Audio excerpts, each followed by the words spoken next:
somebody can explain to me the logic of the truck driving on the wrong side of the road, I would be greatly appreciative, because it makes no sense for me.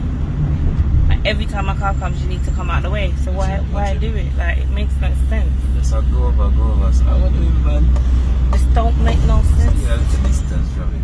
Because I don't understand the logic of it. No, trust it.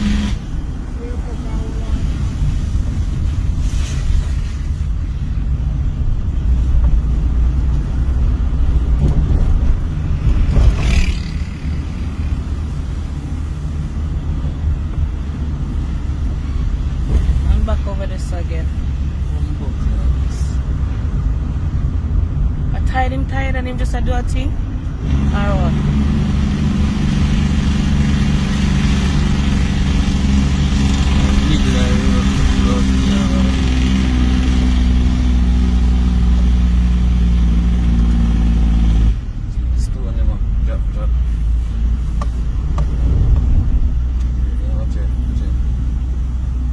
Watch out.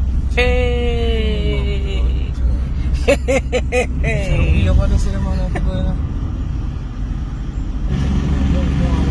road is clear.